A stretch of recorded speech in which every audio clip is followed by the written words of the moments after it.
What is up, guys? Listen, we're back for more. It's something every 5 minutes, but Jasmine Crockett, Congresswoman, she is not holding back in usual fashion, but with this Epstein Trump email release, calling him out, calling out the Republican Party for what many are calling a cover up tied to Jeffrey Epstein after these leaked emails allegedly reveal more connections between 45/47, his circle, and Epstein's world. The silence from the GOP or the denials or the deflection is deafening. And Jasmine Crockett is saying what many are afraid to. So let's get into.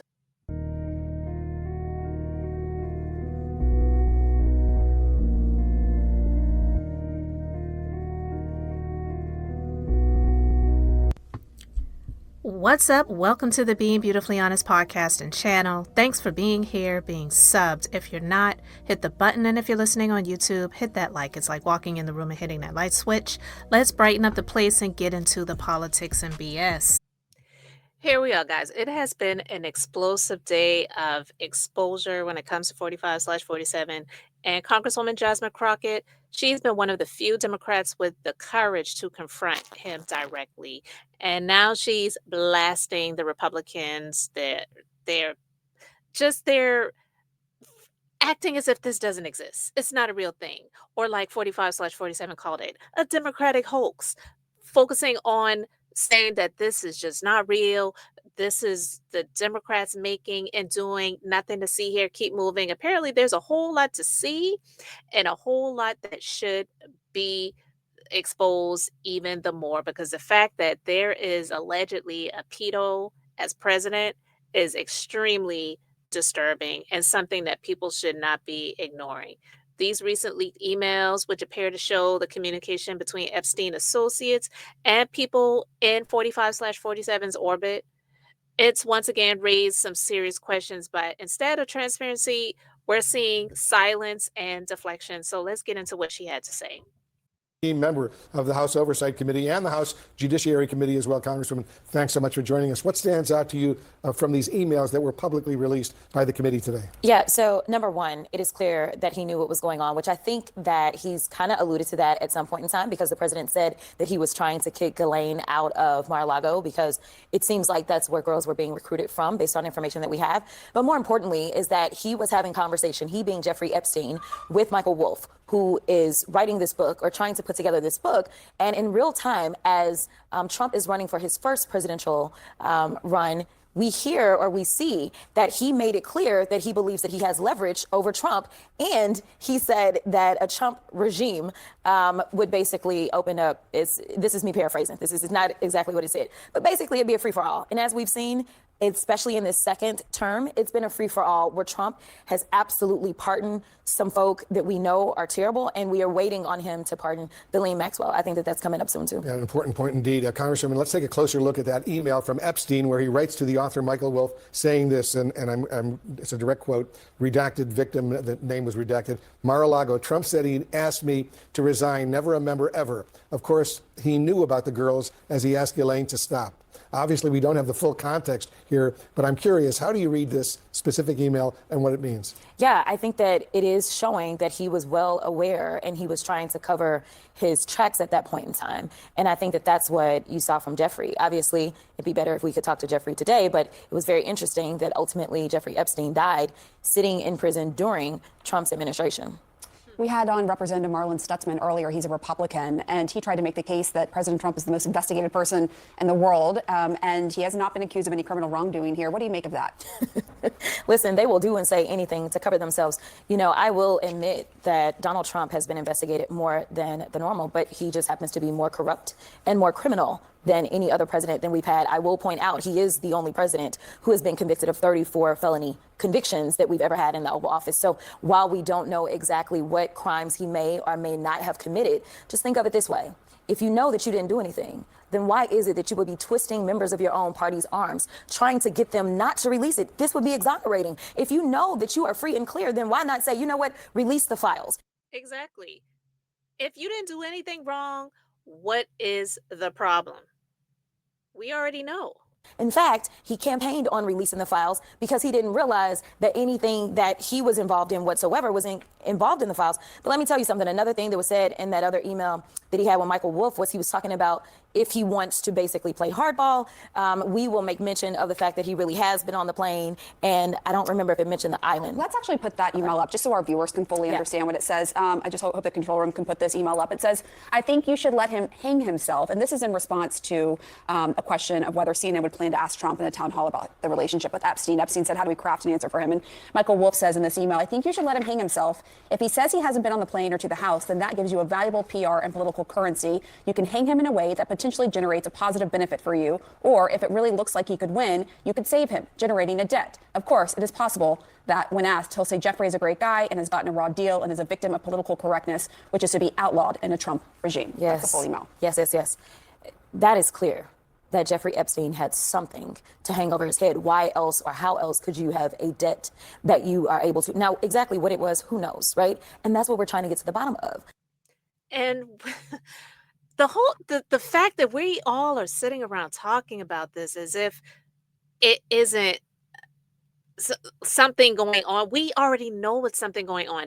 Why in the world, if this was a Democratic hoax, would Ghislaine Maxwell be moved from a maximum security prison to a minimum security prison, of which one of the prisoners that was at the minimum security prison, when they found out who she was and why she was there, when that prisoner complained about Ghislaine being there, they moved that woman to a maximum security prison because she complained about Ghislaine Maxwell being there.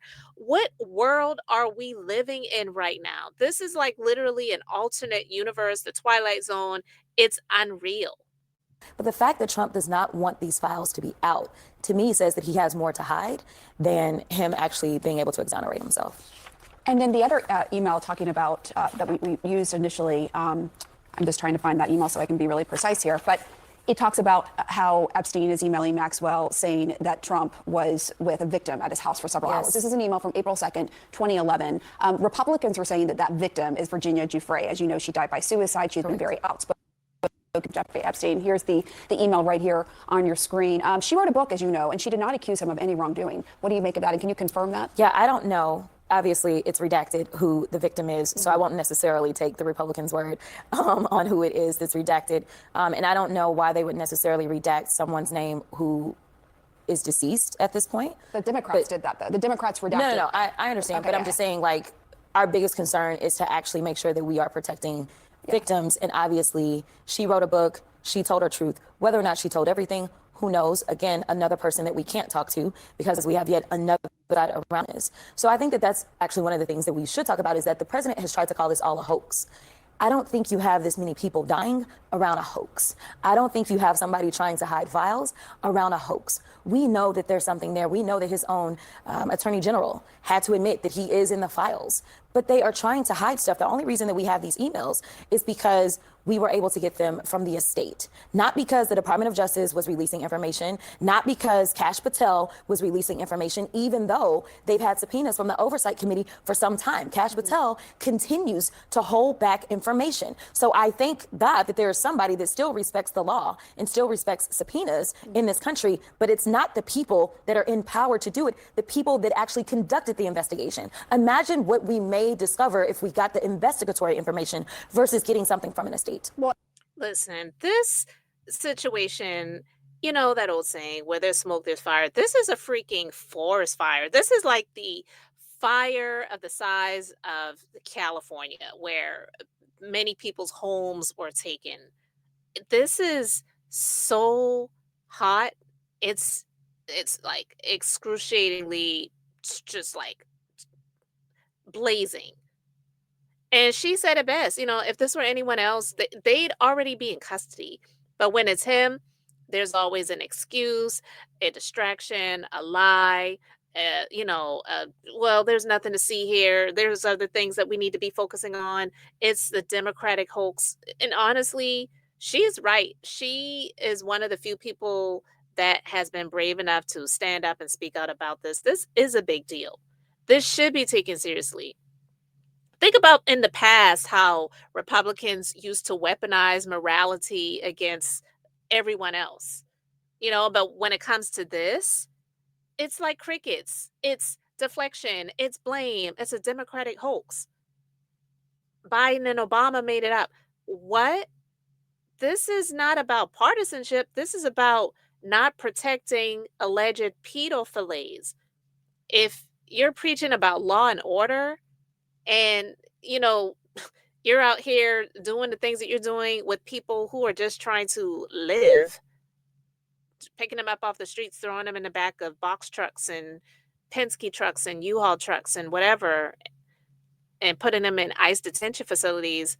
But yet we have a convicted felon as a president who said himself that what he has in common with his daughter Ivanka is sex.